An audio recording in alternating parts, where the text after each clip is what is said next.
بات کریں گے پاکستان کے وزیر اعظم کے دورہ ایران کی، تو ایرانی سپریم لیڈر علی خامنائی کا غزہ میں اسرائیلی جرائم روکنے کے لیے پاک ایران مشترکہ کوششوں پر زور۔ وزیر اعظم شہباز شریف سے ملاقات کے موقع پر گفتگو کرتے ہوئے کہا، پاکستان کا مسلم دنیا میں خاص مقام ہے۔ ایسے وقت میں جب بہت سے اسلامی ممالک اسرائیل سے تعلقات قائم کرنے کی دوڑ میں لگے ہوئے ہیں، ناپاک صہیونی ریاست سے متعلق پاکستان کی جرأت مندانہ پالیسی انتہائی قابل تعریف ہے۔ انہوں نے غزہ میں فلسطینی شہریوں کی نسل کشی روکنے کے لیے جامع اور مؤثر اقدامات کی ضرورت پر زور دیتے ہوئے کہا کہ پاکستان اور ایران مل کر اسرائیلی جرائم کو روکنے کی طاقت رکھتے ہیں۔ انہوں نے پاک بھارت جنگ بندی کا خیر مقدم کرتے ہوئے مذاکرات کے ذریعے مسائل کے حل کی ضرورت پر بھی زور دیا۔ وزیر اعظم شہباز شریف نے حالیہ پاک بھارت کشیدگی کے دوران پاکستان کی حمایت پر ایرانی سپریم لیڈر کا شکریہ ادا کیا۔ ان کا کہنا تھا، آیت اللہ خامنائی کی شخصیت مسلم دنیا میں نمایاں مقام رکھتی ہے۔ مسلم امہ رہنمائی اور سرپرستی کے لیے ایرانی سپریم لیڈر کی طرف دیکھتی ہے۔ پاکستان پرامن مقاصد کے لیے ایران کے سول جوہری پروگرام کی حمایت کرتا ہے۔ وزیر اعظم شہباز شریف کے ایرانی صدر کے ہمراہ پریس کانفرنس کہا کہ پاکستان پرامن ملک ہے اور خطے میں امن اور سلامتی چاہتا ہے۔ امن کی خاطر بھارت کے ساتھ بات چیت کے لیے تیار ہیں۔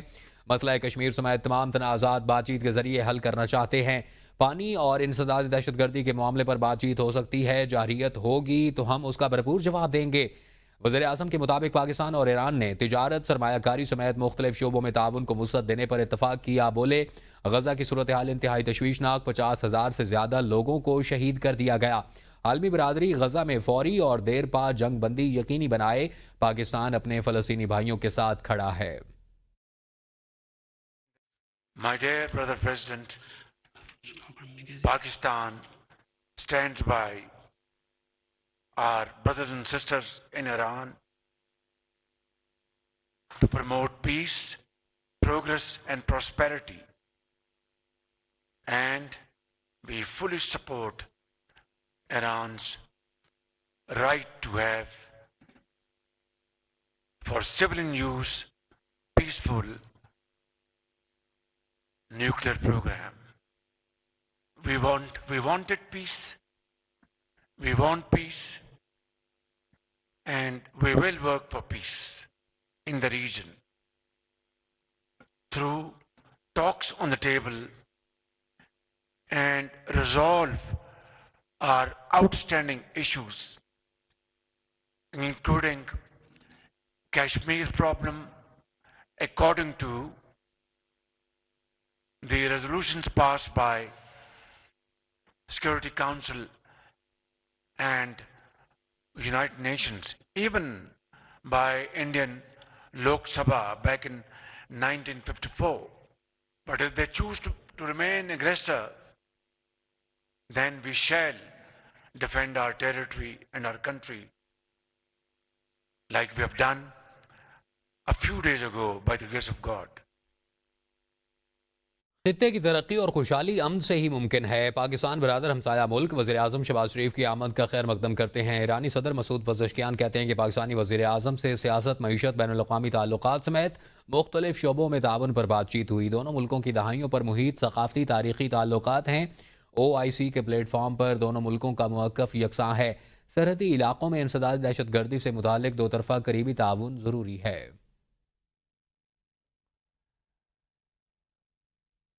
اس سے پہلے وزیر اعظم شہباز شریف تہران میں سعد آباد محل پہنچے، جہاں ایرانی صدر مسعود پزشکیان نے ان کا استقبال کیا۔ دونوں ممالک کے قومی ترانے بھی بجائے گئے، جبکہ وزیر اعظم کو گارڈ آف آنر پیش کیا گیا۔ وزیر اعظم شہباز شریف نے ایرانی صدر مسعود پزشکیان سے ملاقات، دو طرفہ تعلقات اور دیگر امور پر گفتگو کی۔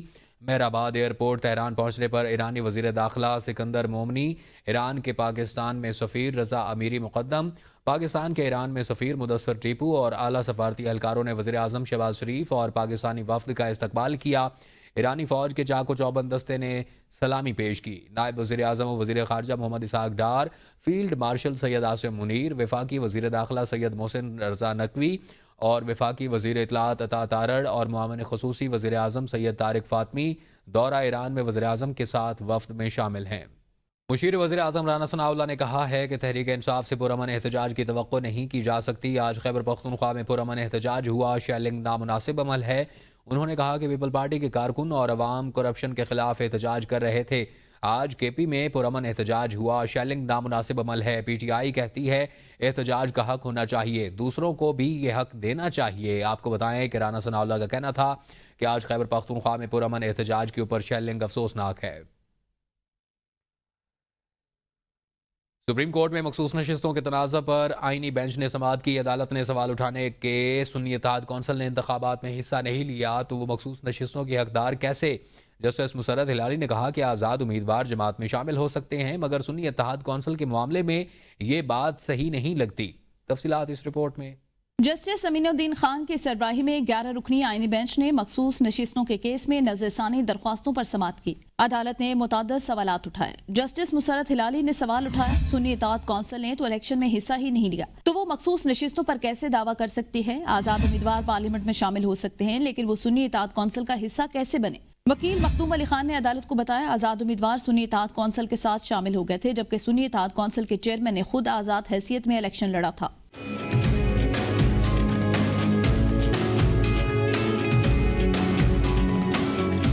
جسٹس جمال خان مندوخیل نے کہا اگر آزاد امیدوار پی ٹی آئی میں شامل ہوتے تو آج یہ مسئلہ نہ ہوتا. الیکشن کمیشن نے اپنی ذمہ داری پوری نہیں کی. وکیل مختوم علی خان نے موقف اختیار کیا کہ اگر نوٹیفیکیشن سے کوئی متاثر ہوتا تو عدالت کو نوٹس لینا چاہیے تھا لیکن عدالت نے فیصلہ کرتے ہوئے آرٹیکل 225 کا حوالہ دیا جس کے تحت الیکشن پر سوال اٹھانا مشکل ہے. جسٹس نعیم افغان نے اپنے ریمارکس میں کہا آئین کو دوبارہ تحریر نہیں کیا جا سکتا, قانونی شرائط کو پورا کرنا لازمی ہے. جسٹس شاہد بلال نے ریمارکس دیے جو سیاسی جماعت فریق نہیں اسے مخصوص نشستیں نہیں مل سکتی. P T I us case میں فریق نہیں تھی. جسٹس جمال خان مندوخیل نے ریمارکس دیے انتخابی نشان نہ ہونے سے جماعت ختم نہیں ہوتی. امیدوار انتخاب لڑتے ہیں. الیکشن کمیشن کے کردار کو بھی دیکھنا پڑے گا کہ انہوں نے ذمہ داری کیسے پوری کی.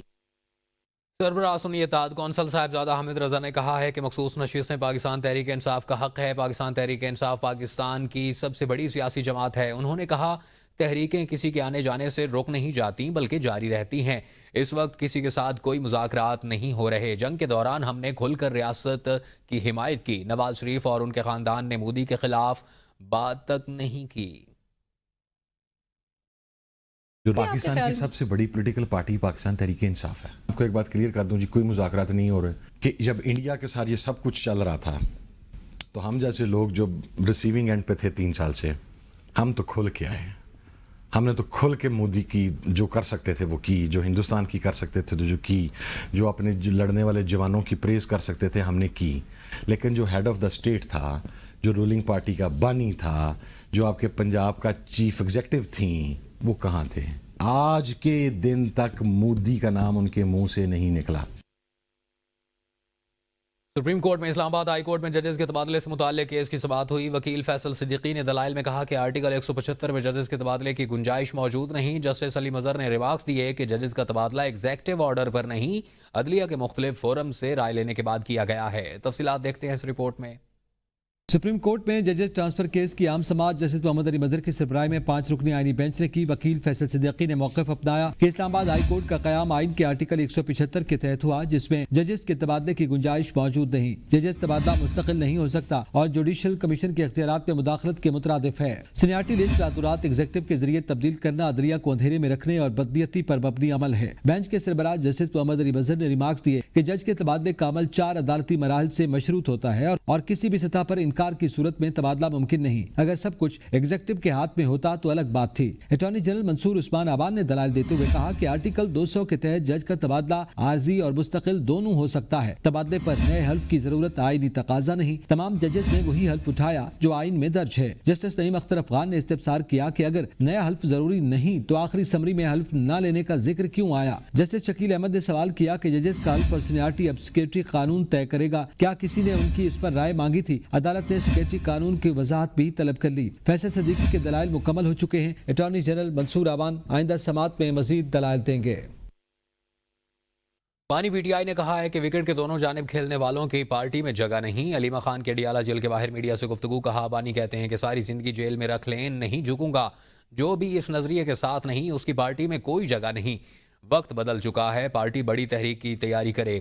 پورے پاکستان میں تحریک چلائیں گے. علیمہ خان نے کہا کہ بانی کو عام قیدی کے حقوق بھی نہیں دیے جا رہے. 8 مہینوں میں صرف 1 مرتبہ بچوں سے بات کروائی گئی. بانی نے کہا کہ میری بہنوں سے ملاقات نہیں کرواتے, ہم کتابیں پہنچانے کی کوشش کرتے ہیں تو جیل انتظامیہ روک لیتی ہے. بانی کا ذاتی ڈاکٹر سے چیک اپ بھی نہیں کروایا جا رہا.